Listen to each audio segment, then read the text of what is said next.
And now I would like to introduce our last speaker in the amazing group of presenters we have had this month.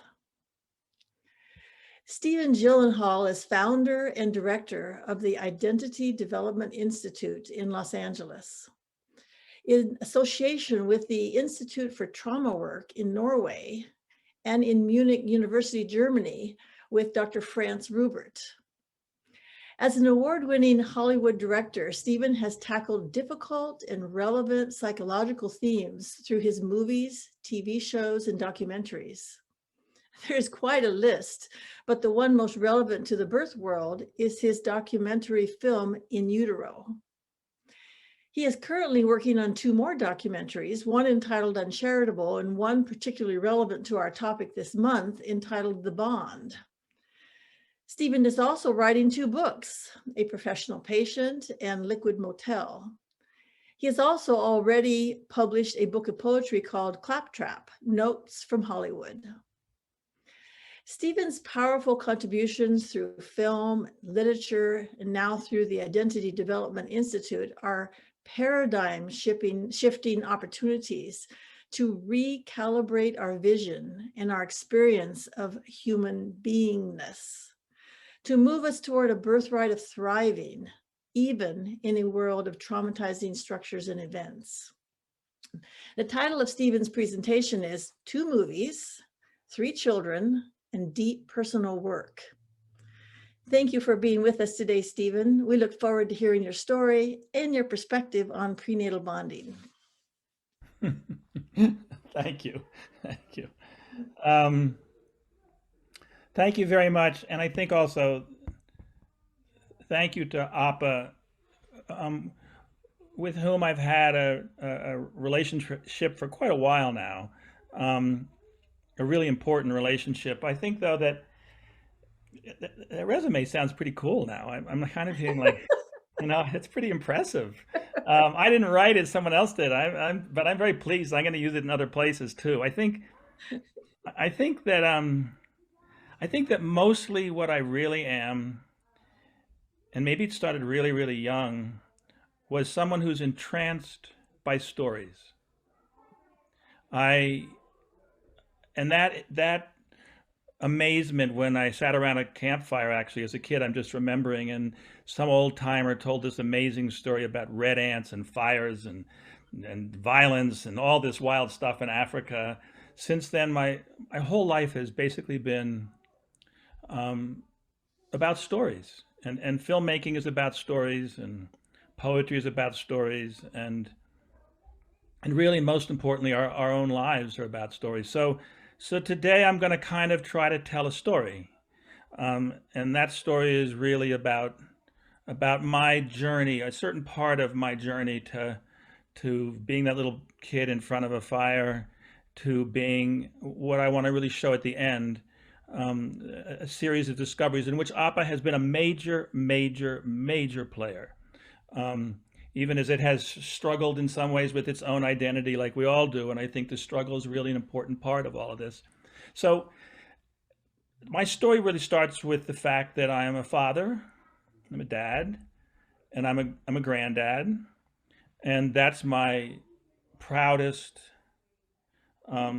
characterization of myself. I've been around the miracle of births and the astonishing process of pregnancy a number of times, both with 2 wives and my daughter. I have two children, 2 grown children who I really make an effort not to talk about too much, honestly, because celebrity and all of that muddies the waters about what a real relationship is. I'm gonna, you know them. They've made my name famous when it wasn't before, and I don't have to spell it over and over again anymore, which is what I used to have to do. But I'm going to talk about my youngest child. And the struggles that my wife and I had with her getting pregnant. She had 2 miscarriages, which everyone knows who's been through it is a horrifically difficult experience. And during the process of deciding to get pregnant, we decided to make a film about it. And one of the great things about film is that you have access to the world as a filmmaker. I mean, the world's kind of your oyster, and people will don't mind getting in front of a camera, and so we can pick and choose and explore all of this. So we did explore it, and we discovered two things. First, we ended up making the film in utero, but equally and maybe equally important, we discovered APPAH, we discovered prenatal bonding. We did prenatal bonding, and I really talk about it a little bit later, I think, if I follow my notes, which I may not. Um, I don't think Luke would be in the world, possibly in the world, or be in the world as to who he is now if it weren't for prenatal bonding. I am a profound proponent of prenatal bonding, and the movie that we're working on together with APPAH, called The Bond, is a real effort to reach out to the world. I mean, nothing gives me more joy than being able to help. I do it for me, totally for me. So what I'm going to first start with, though, is a trailer. If we can pull this off technically, I'm not so great with that, even though I've been around technology forever. I hope people have some empathy for that. But so I'm going to share the screen. Wait a second. Let me first put this. Let me share the screen first. So I'm going to show the trailer for In Utero, which sort of starts this whole ball rolling. Okay. Do we have the screen shared? Okay, I think we do.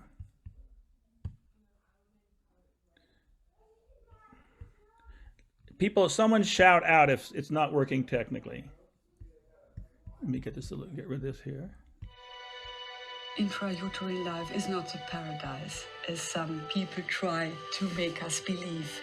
This substance feels every little feeling that the mother feels.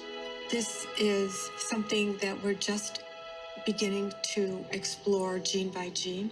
Human beings are affected by the environment as soon as they have an environment. And that means as soon as we implant it in the womb. I was thinking to myself, just breathe, just breathe, just breathe. Fetuses of mothers who were high anxious showing differences almost, we want to say, in temperament. We see reduced brain volume, reduced gray matter density. People are conceiving, carrying, and birthing children under increasingly stressed conditions. My grandmother had undiagnosed depression, which then contributed to my mother's stress level as well. And how that got transmitted to me, and how I was going to transmit that to the next generation. When we see dysfunction in people, we're actually seeing the imprint of that early experience. An adult trauma is really a fetal trauma. And this has been the missing piece, the foundation for our whole life. When you come to a point of knowing what is the cause of all this, when you have an answer, like the door opens. Now I got to do two things. Okay, stop that. Okay, am I back? Okay, so In Utero came out in late 2015, I think, and has had a profound impact on a whole series of things. But almost like everyone take off their mute button for 1 second, but maybe we'll get in trouble if we do that. It's a little bit dark. Is it a little bit dark, that trailer? Is it No. A little bit like what? No. Oh, Yes. so okay, good. That's not quite the answer I was expecting, but I think because I think it is. I mean, my own experience with this and how do you deliver this message, and we're really working with APPAH now on The Bond. Very important documentary, profoundly important. I want to digress for just a minute because I want to tell a Hollywood story because that's part of the fun. So why, if you see the documentary, and I don't know how many people have seen it, but there's no prenatal bonding in it. There's not a stitch of prenatal bonding in it. Why?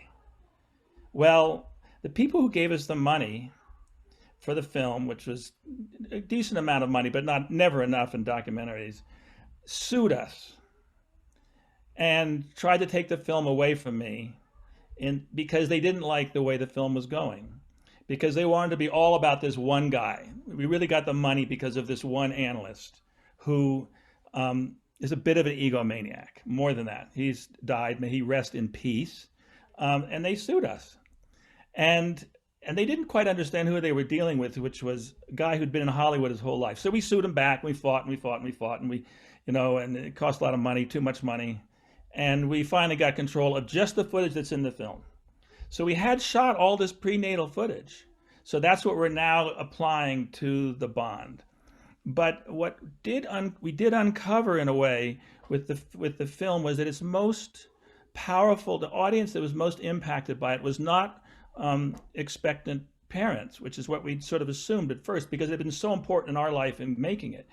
It had really been impacting adults dealing with their own pregnant, being in the womb and conception to birth. It was really impacting that group, and we began to feel that began to get clearer to us. Let me just see what my notes are saying.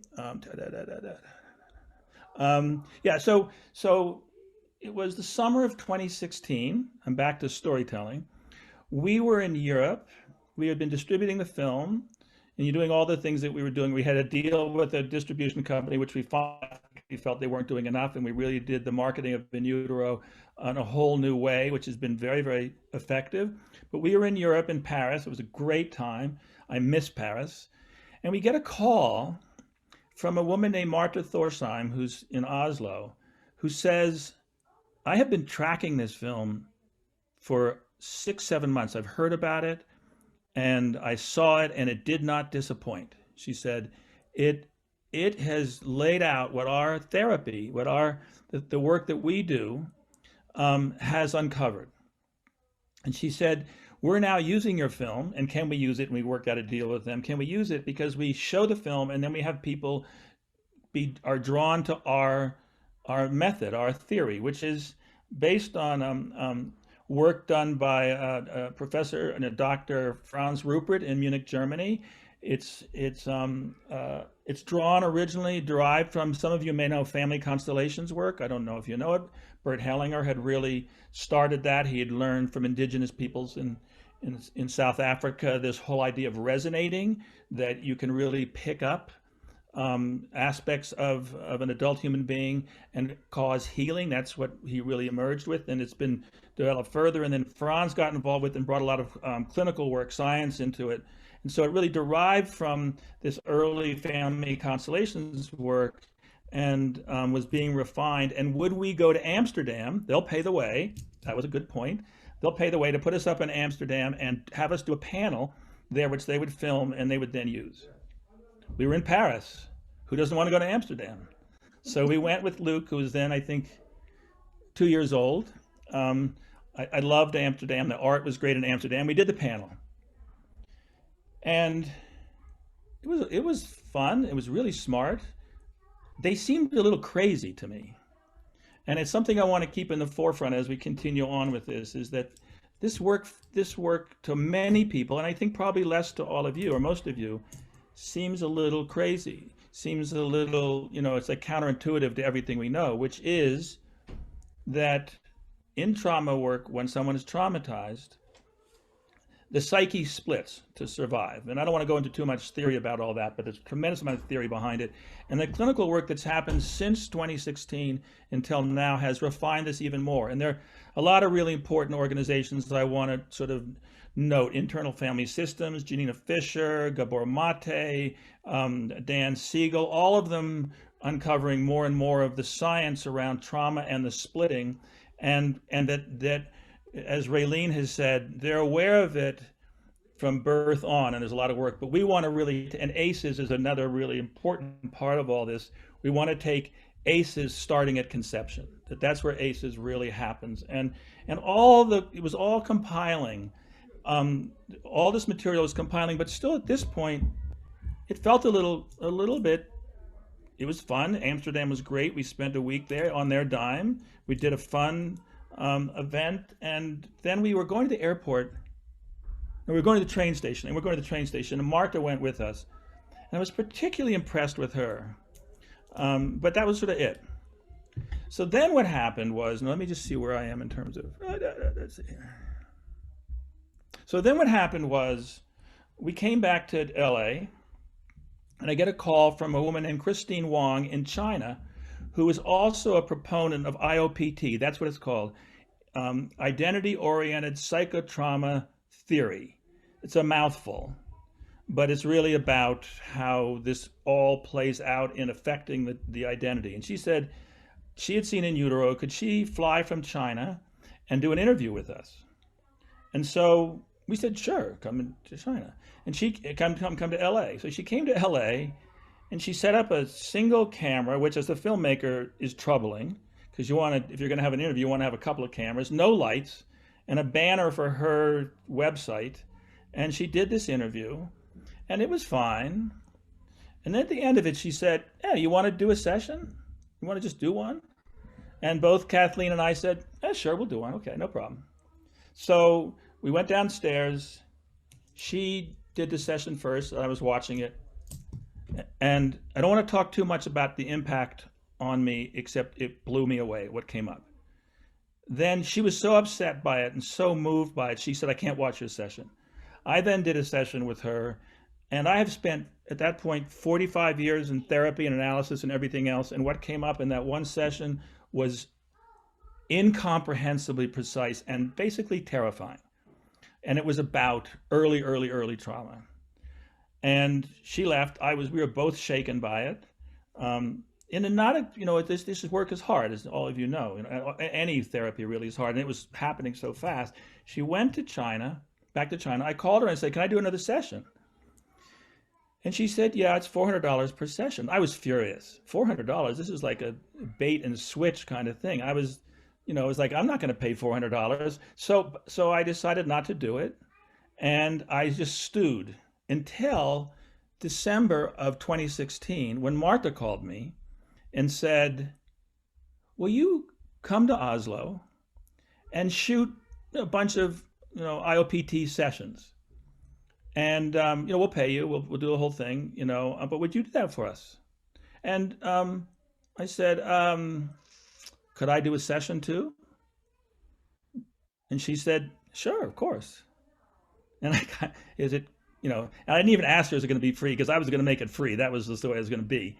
So I get on the plane and I get there, and we're in Oslo, and they're having a problem. And the problem is that they can't get releases there are like 60, 65 people there, and they can't get enough releases or people to participate. They've gotten me there. They put up a lot of money. We have a crew. We have all this stuff set up.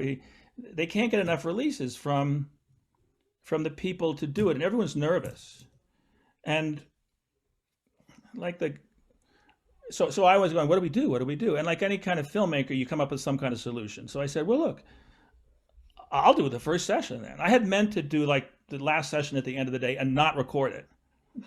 And I said, yeah, I'll do the session, and we can record it, and they can see that I'm throwing myself into all this, and no big deal, no problem at all. So the next thing we're going to look at is that session, which was shot January of 2017, and which is we put together 15-minute little segments. We did 5 of them all together on that day, and I would shoot. In the other 5 cases, and in me too, we would do the session. Then we did an interview with the subject, and then we did an interview with Franz Ruppert to sort of talk about that session. So in 15 minutes, you could get kind of a feel for it. We have 5 of them. They haven't been terribly successful, frankly, and I haven't really had time to really get them out into the world because it just looks like actors act. It's just like you don't believe it. So I'm saying believe it. Just watch it and believe it. This is the next piece. And I'm only going to show a little bit of it just to give you a taste of its impact, and then we'll go to a little bit more. Okay, so here we go. Share the screen. Oh, wait a minute, I made my first mistake already. Here we go.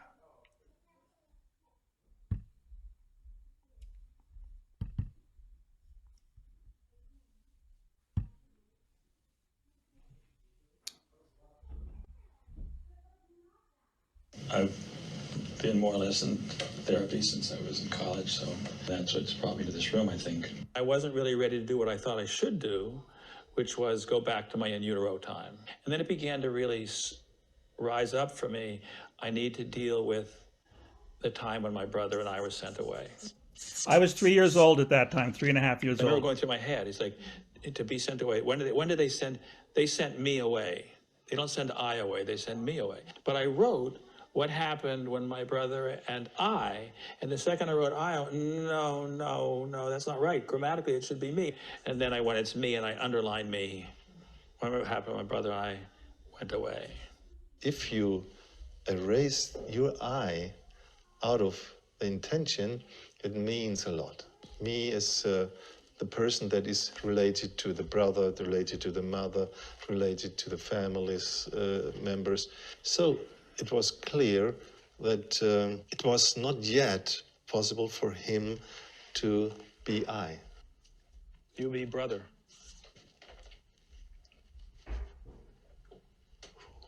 Oh, it's too close. And he turned out to be my brother. I mean, everything he did. It's like my part of me it's here, and the part of me is here. I'm feeling like I'm in way over my head already. My thought is, so how can I escape? I think I need to get me up here. I remember thinking, there's somebody I want to be me. And I know who she is. I knew it had to be a woman. Would you be me?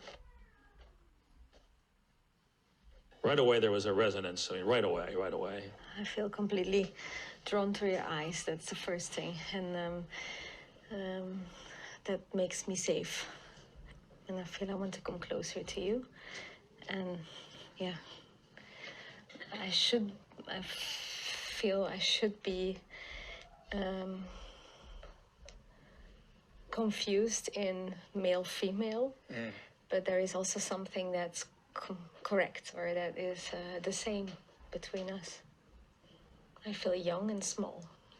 Sometimes I forget that he's there. He's littler than me. He's 1.5. How are you doing over there? It's something with my face. It's like I have a face which are almost like my hand. I get anxious and a bit more sad when you forget about me and involved with him. Maybe my. Do you be my? I feel like there's a bubble. I'm pushed out of the bubble. So I picked mine.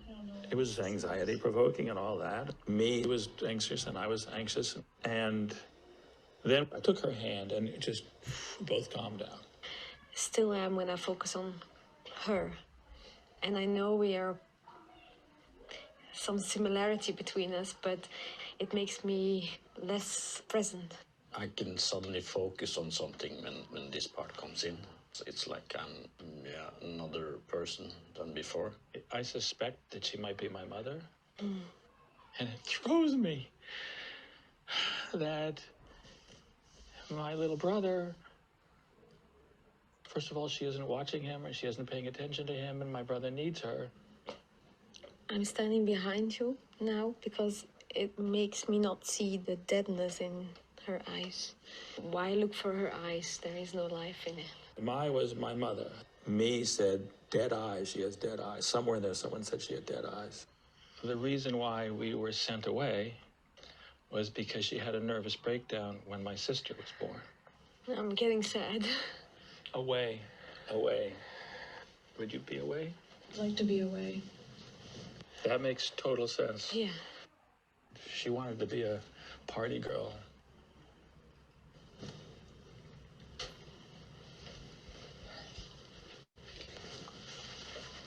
Were you restricted here?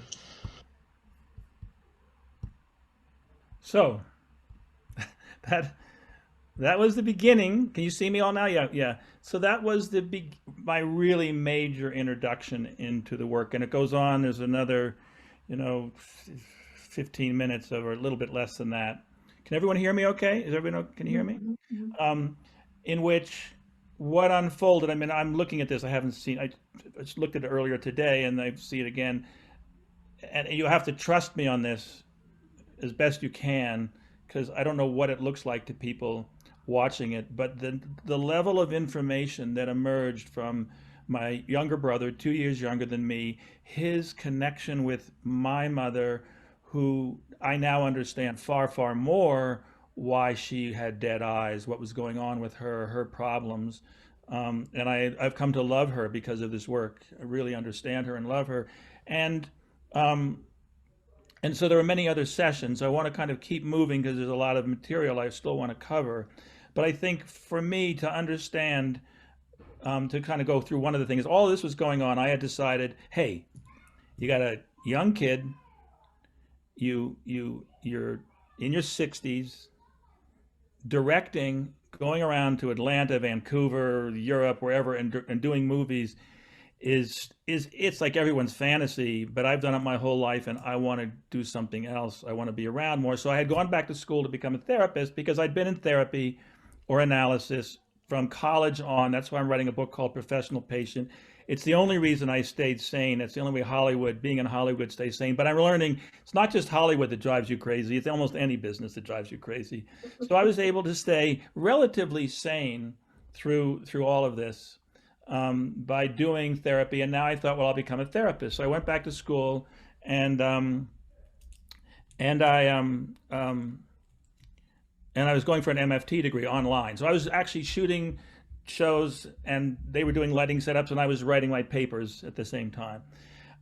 So the idea of then discovering this work, I was well into my degree. I had really, as well as having seen 30 therapists over my life and kind of knowing what worked and what didn't work. Now I was studying it.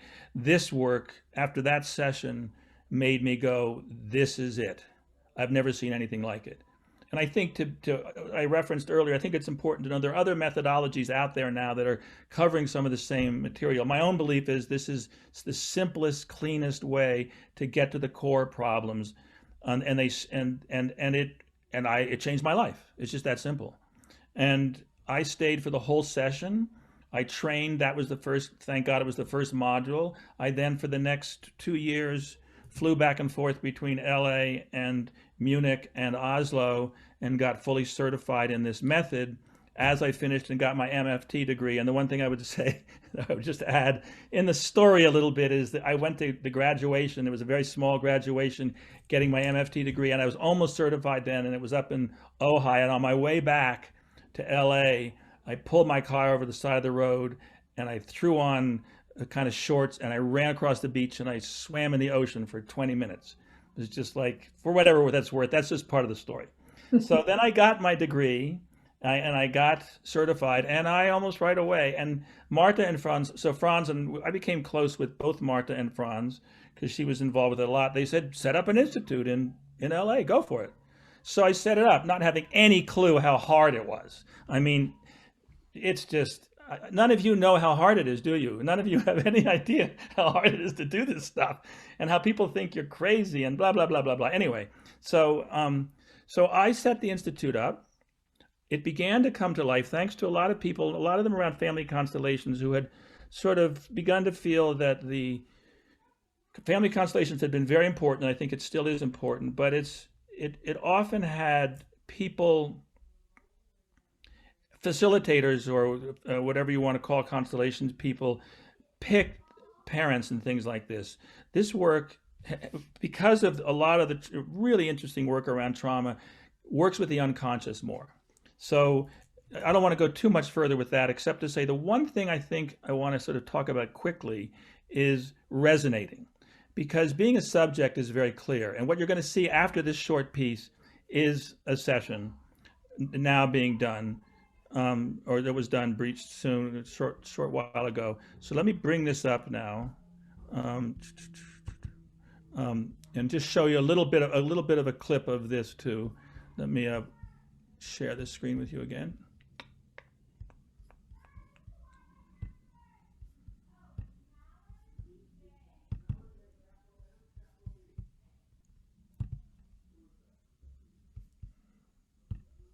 So let's just talk a little bit about what it means to resonate. So this is 2019. So what happens is somebody has a sentence, I want happiness. And they write out on the board, I want happiness. And they come up and they give you this word, want. And you put it here, or you can hold it, or you can put it anywhere you want to put it. and you just feel what that word means, or what it feels like, or what comes into your head. I feel confused. That's all I can say. And strangers can do it for you in this group session. Or a facilitator can do it for you if you want to do a one-on-one session. Most people who've never tried anything like it are able to resonate deeply and powerfully. So the first time I resonated, I actually missed the instruction portion of it before I was chosen to resonate in the group.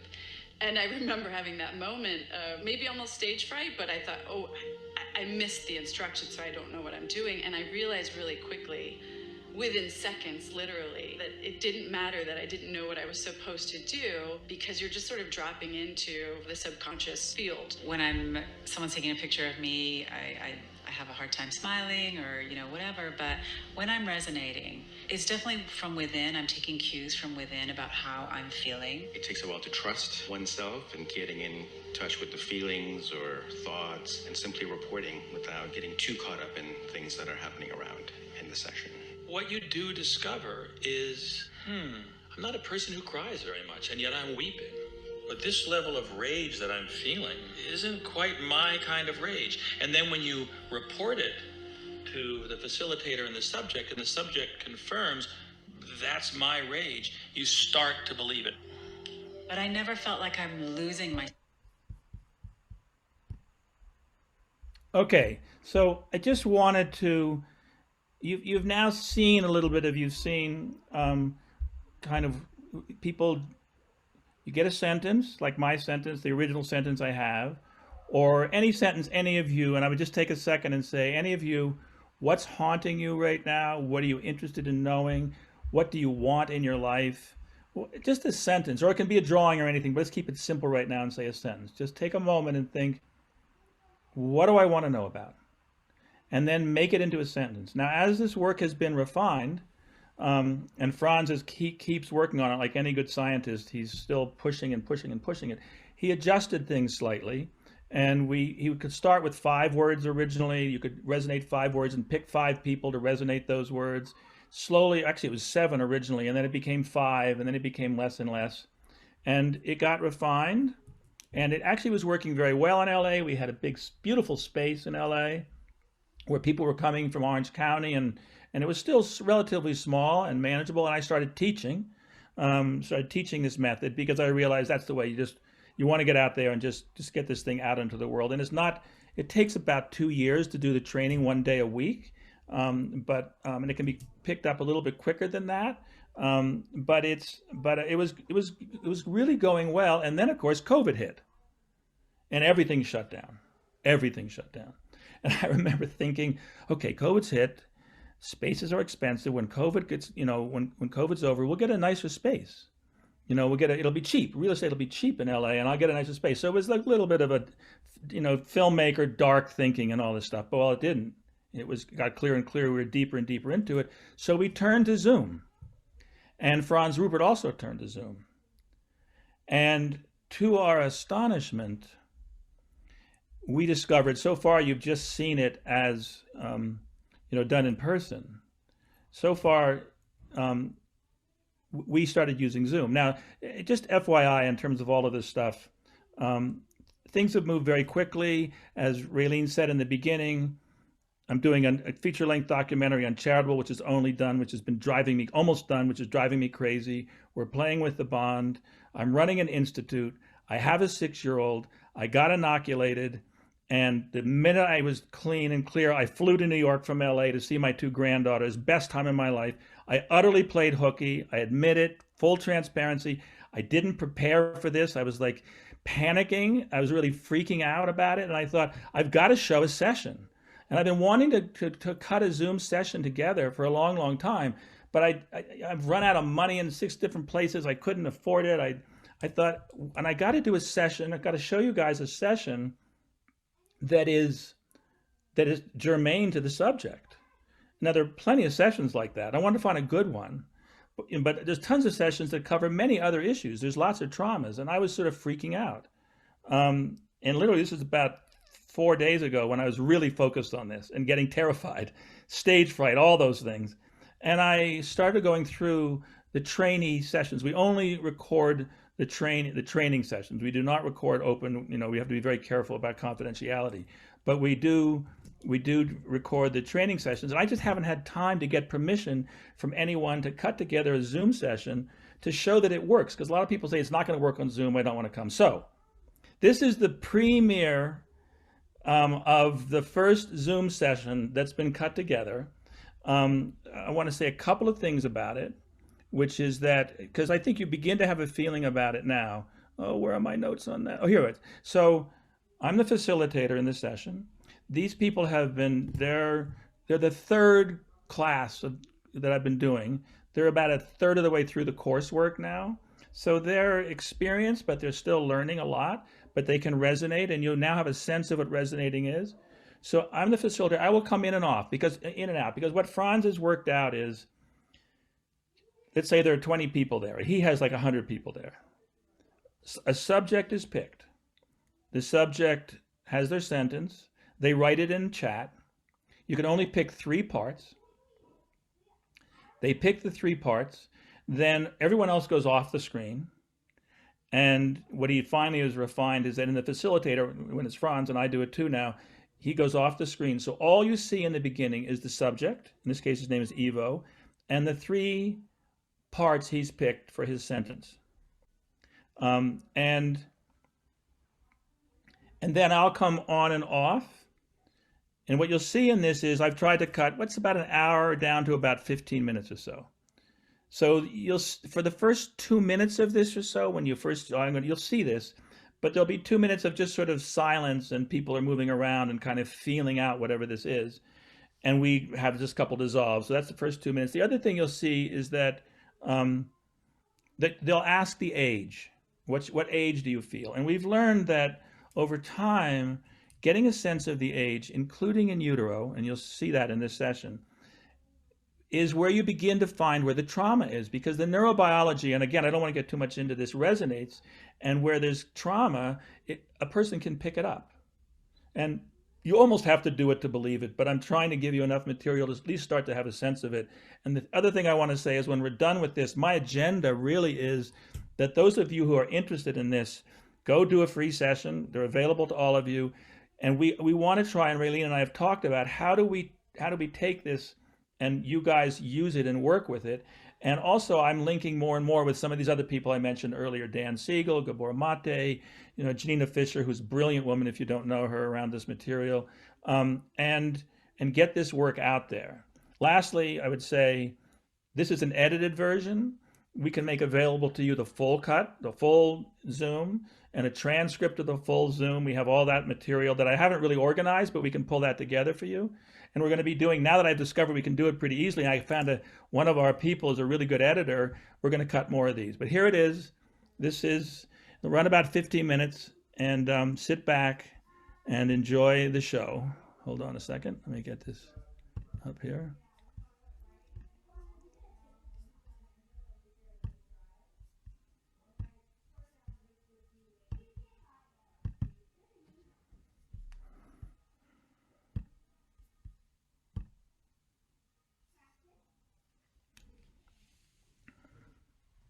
So there are 2 Germans in here, ironically, and Mutterliebe is a word that you don't even need to know. Okay, my sentence of intention is I freeze Mutterliebe, and I'm ready.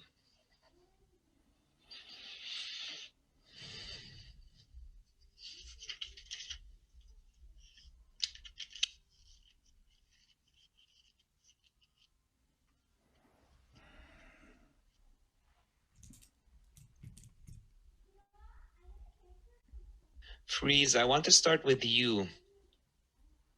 What can you resonate?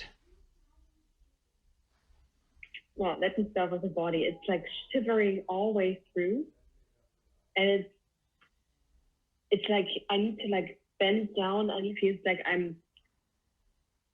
like pure horror. And the image that comes up, I don't know if you know the picture, The Scream by Edvard Munch. You know, where the figure is like... Yeah, do you have a sense of age? No, I don't. I assume I'm very small. I feel like I can still be wiped out. I can still be eliminated.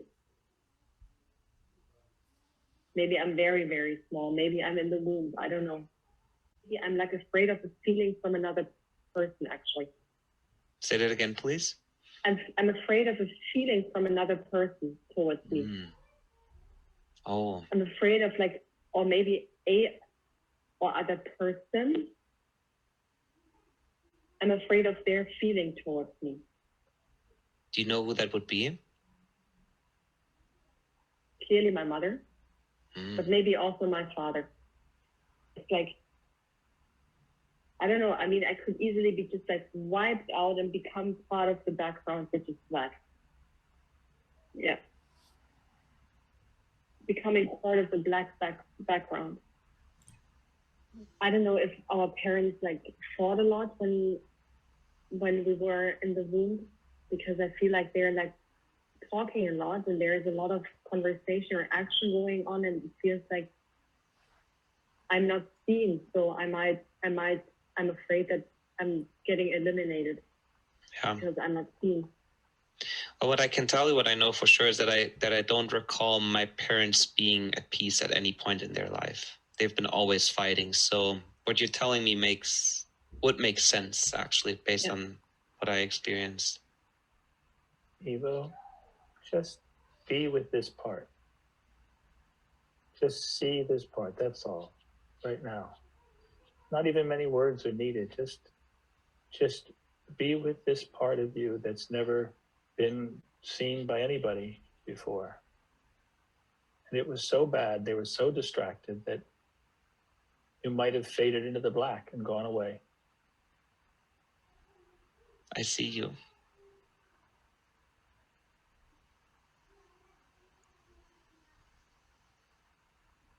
There is a slow movement happening with me, especially when you say that. See, there is like a little bit of light coming into my darkness. It's been something that I've been looking for so long. Because I know that I'm confused if I even exist or not. If I even, I don't even know if I made it out of this darkness. Mutterliebe, what can you resonate? Well, I haven't felt a lot of anything. Very neutral. But the idea of freedom keeps coming up, and just this need for freedom.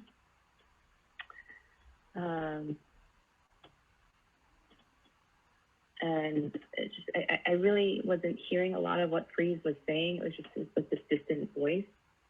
And I was just really enjoying the sound of the rain falling.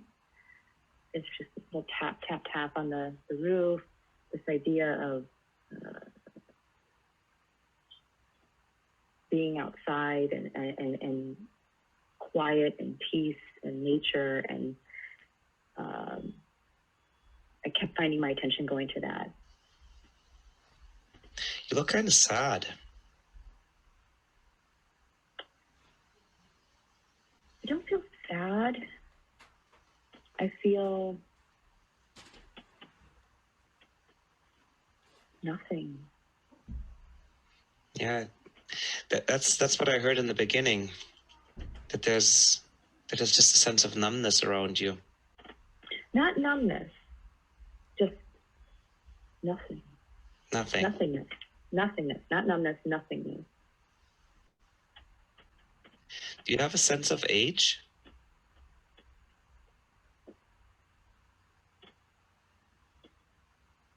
The number 12 is coming up.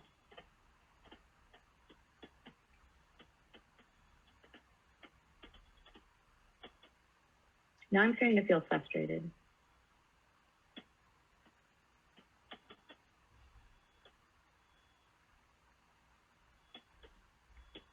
Why is that? I don't know. But I'm starting to clench my teeth.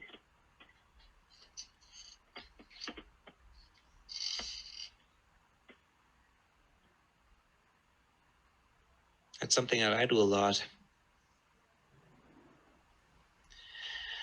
What can you resonate? Well, I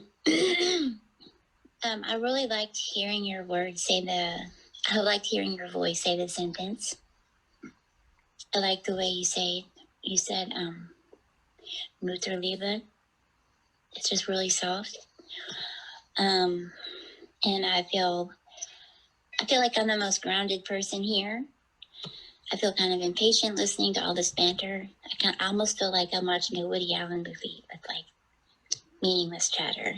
When this whole session first started, and I felt very sympathetic when you were talking to Freeze, and I teared up a few times, especially when you were, validating how she's feeling. I wanted to give her some of the color that surround me because everything's black and white. And I want to give her some of the blankets because it's cold here too, but I have lots of blankets. I have my dog, and I'd like to give her my dog to keep her warm and help her feel safe. But I also realize there's not much else I can do. So I just feel kind of stuck here and frustrated. I feel like no one's getting to the meat. Freeze is reacting to this. I'm reacting to everything that has been said ever since you left me. Yes, I've been seeing all of Freeze. She's very expressive. Please share. I'm just so frustrated because you're connecting with Mutterliebe and you both are so aloof. I need both of you is what I thought like from the get-go. I don't know if I need Mutterliebe that much anymore after she talks so much about nothingness. But you're so aloof. You're talking about peace and harmony and meditating and rain and blah blah blah blah blah. I just need you to connect with me. And I don't know who Mutterliebe is. I don't even know if that's like a part. Is that you? Is that mother? I don't know. See, like that needs to be like put everything on the table. Say that. Say what we need. I think what you're saying is true, actually. Yeah, it sounded very much like my mother, was just incapable of connecting really and level, like with her emotions towards me. Yeah, look at how she looked at us. It's like I'm in a trance or something. I don't know. But I gotta say that's the same with you. Like you talk about like a whole bunch of things, like avoiding feeding me when you talk to her. You're confirming what she's doing. Ivo, do you think might make sense to bring in your mother to see if we don't shake this up a little bit, see what happens? Yeah, why not? Okay. Freeze, what happens for you? I just have to laugh. Now we're bringing a man to be mama. I don't know. It's not getting any better here. I'm sorry that I have to laugh, but it's like me in resonance. Like I have like Mutterliebe who's like not there. I have a man as a mom. I don't know. It's just all mixed up. It actually perfectly represents my situation. It's exactly how it was. It's actually absolutely perfect. You mean that was mama down there? The man? Yeah, like my mother was literally like a few weeks after birth, she was like hardcore working again. And then I was with a man who was supposed to be mama. It just perfectly fits that.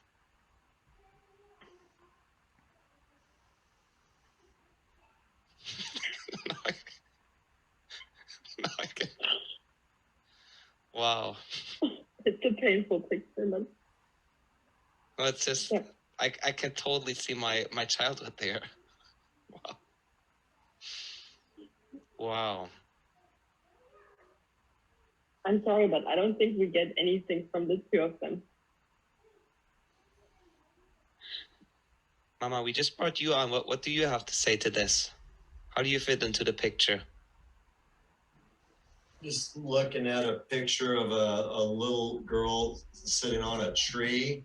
And I'm like, I just want to be that little girl sitting on the tree, and you and this, whatever's going on over here, I'm just like, I want to be off doing my own thing. I don't have, you know. Do you think you're like a man or a woman?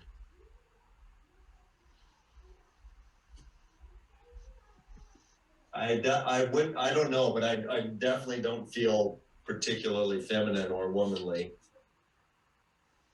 That's for sure. I even kind of want to climb the tree like a boy would climb the tree, you know.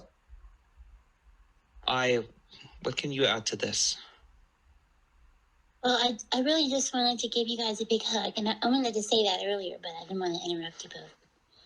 But I wanted to give you and Freeze a big hug. And, you know, even though, like, it was nice to laugh at the absurdity of Mama, but I also like hearing both of you say that word. I like hearing both of you say Mama. Like the way you say it, just the speed of it and everything. Mama? Yeah, it's nice.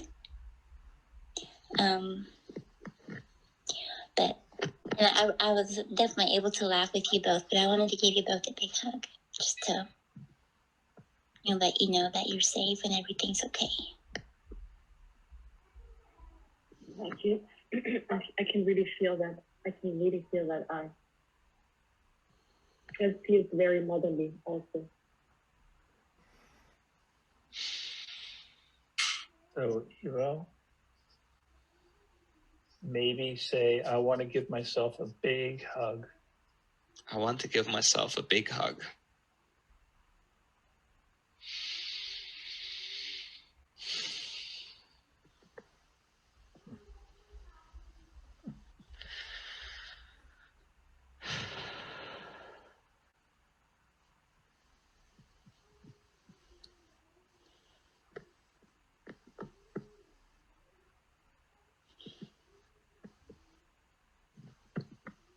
I want to give myself a big hug.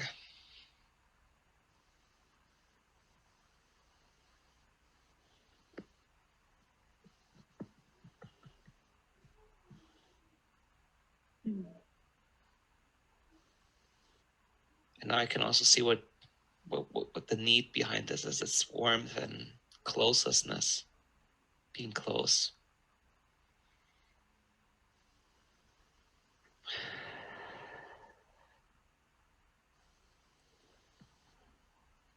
Makes me very sad to realize that I didn't have that. It makes me sad too. I think we're at a very good place right now to just be with this and not go any further. This is really, really important. Child doesn't need intellectual talk. Child doesn't need fancy toys or so-called peace. A child, we all need a big, big hug. Hugs all the time. And that came from you. That came from your part. That came from your eye, Evo.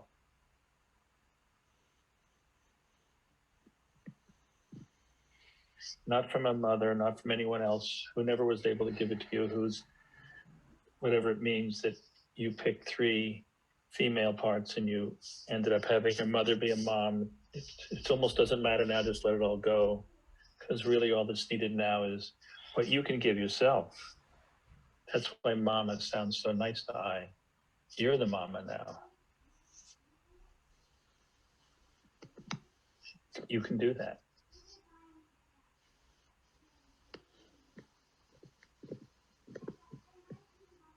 I will give myself the hug I never received.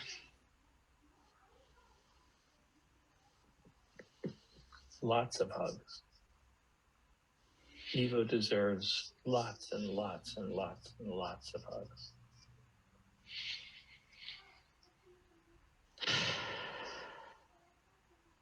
So just be with that for a little bit. with these two parts.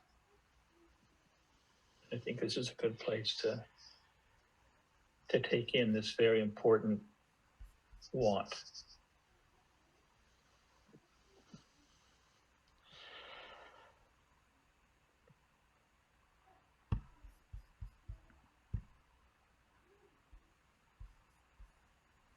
So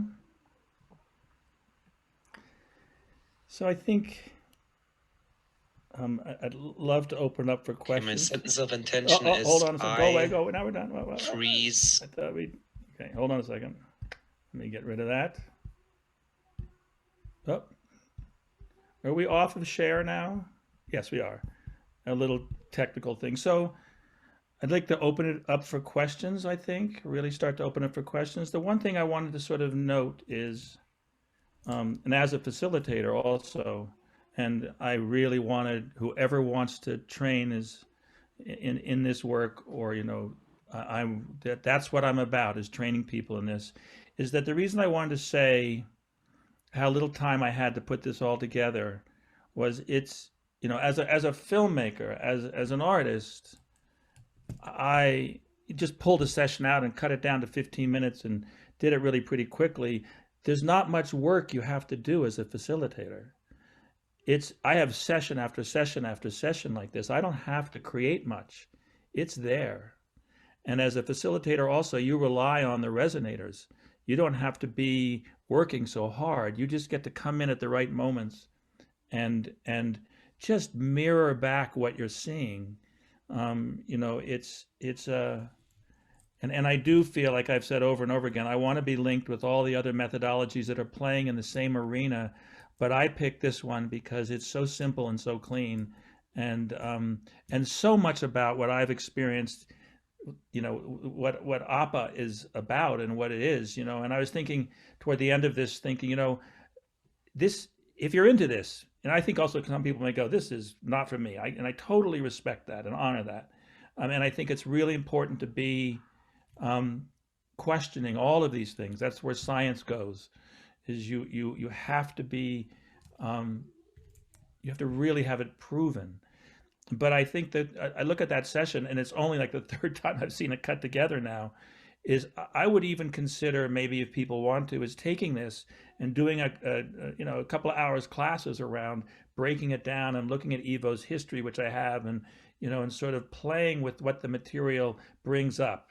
But now let's move to questions.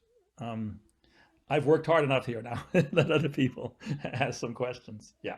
I'll take a minute and just, give ourselves a big hug after hearing that. And give yourself some touch and some hug, and feel it coming from yourself and feel it coming from us here as we hold each other in this circle in this time. And a deep breath. And definitely feel free to type up whatever questions you have for Stephen in the chat. This is powerful, powerful work, Stephen, that you're bringing, and it's important. It's so important, and it's important for each one of us to, as we resonated with what was happening on the screen, and what's coming up within ourselves, that we just give ourselves that space. Donna says, I'm intrigued by this, Stephen, and I'm wondering if this resonance is connected with heart coherence or EMF. What is EMF? Emotional. Somebody type it up for me. I can't remember exactly. Yeah, electromagnetic field. I think there's a whole series of things in trying to explain this work, and Franz Ruppert basically says, there's neuroscience around this, there's quantum mechanics, and that we're all energy, there's mirror neurons, there's, I think all of these things, all of these other techniques are playing in the same arena. What Franz Ruppert says is, look, there is a form of science which is when you do something over and over and over and over again and you get the same result. That's a form of science too. He says, I'm not interested in knowing how it works. I'm interested in just refining it. I'm interested in how it works. As a filmmaker, I'm interested in, but I think what I would play with is, yes, I would answer the question as yes. One of the things I've played with also is, Thomas Verney talks about the 3 different forms of communication, that what happens, I think, from conception on is a form of resonating with the mother that is, also there's the biological connection, there's a lot of other things at play, but there's also this resonating connection that takes place that I think continues through life. So I think we're still figuring it out. Yes, and Christine's asking, what have you seen in longitudinal outcomes from your work? Well, I can, a whole series of things, unexpected things. I mean, when I started this, I was a little scared of it, to do it. First of all, it was just learning still. In terms of my own life, what has happened, and I'll talk about other people too, but I can use myself as the best example. It has made me settle into the roots of who I am, and that really is from conception on. As you get familiar with, and you go over and over and over this material, you do session. We recommend a session every 3 weeks. You can take longer, you can take less, but 3 weeks to sort of process it. And what happens is, they talk about the plasticity of the neural pathways. I think that it begins to change the neural pathways as you do it over and over again, that the memory starts to shift. And as we all know, I think, when you're traumatized, the neural dynamics are trying to forget what's going on, not remember it. So there is a plasticity to it that I think changes, so that as you continue doing this and the memories shift as you go back and do this work, the neural structure no longer sends information to the rest of your body, and you start to be just calmer. It's not perfect, because our lives, I've encountered my own life, it's been very complicated. I've had to still work out a lot of things, but I'm much calmer in the work, much calmer. I mean, I function vastly better. I mean, this was a complicated thing to throw together, and I'm going, wow, I didn't freak out, and I'm honest, totally, like, sort of pretty present. And I think it's true with everyone I'm working with. I mean, the people who are now facilitators, we have 6 facilitators now trained. We have about another 10 coming online, that they are changing their lives, for one thing, because that's one of the things that happens is, okay, you change, and now you have a stronger eye. For instance, that first session with Franz, I didn't have an eye. I was a mess, and you could see, I mean, I was just looking at it going, look at the difference between the way I was sitting in that chair with Franz, sort of slumped down, anxious, and how it's changed. Just you get yourself back. And I think, so I'm going on, but the other thing I would say is that part that Freeze played, the in utero part, that's in us. That's in our body. That's in us.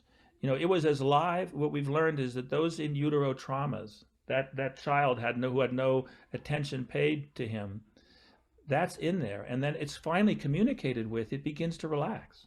And there's a whole lot of theory I can get into later, and maybe we could set something up where we talk about it, but I think it's a profound change.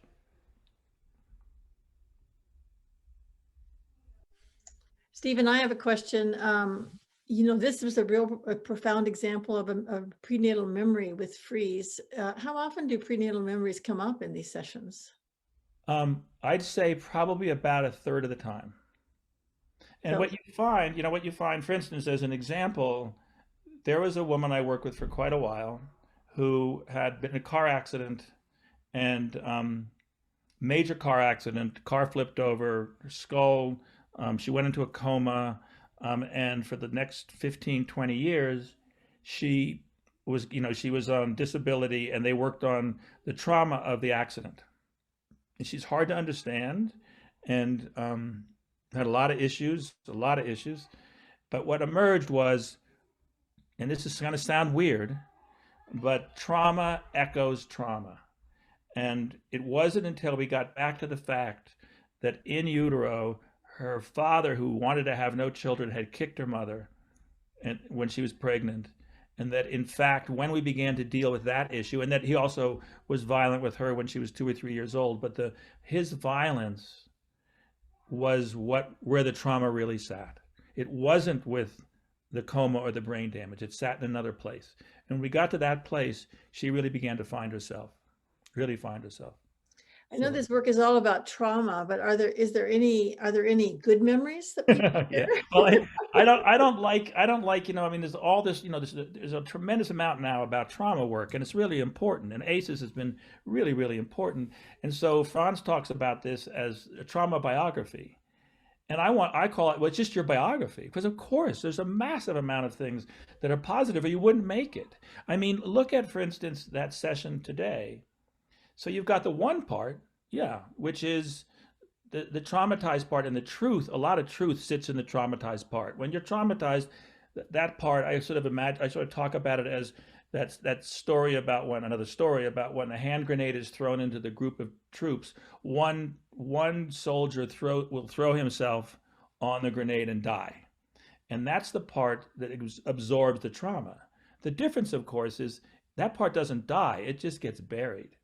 And it gets protected so that it gets covered over, so that there's a healthy part that can keep functioning. So if you notice in this session, there's the part that's, and I'll bet you, I mean, when I was first watching the session, when I was unfolding, I was going, oh, this part's talking about nature, and we cut a lot of stuff out, which was like talking about nature and the rain and the sound of the rain, and she wanted to take all of us out into the rain. That she lives in Hawaii, and be in the rain and love the rain and peace and love. And you kind of go, this is the direction we should go. But actually that part was a survival part. That was a part that was going, let's sort of, we call it it's a spiritual bypass, and I want to be very, very positive about these things, because that part allowed this organism to survive. It had to go numb. It had to feel nothingness. But now that information is getting passed back and forth. But now what's happening is, the other part, the I, was functional. And it needed these other two parts, not to oversimplify the psyche, but it needed these other two parts to be able to hug, and to be able, but then what happens in the session is there starts to be a communication, and you have more and more sessions like that.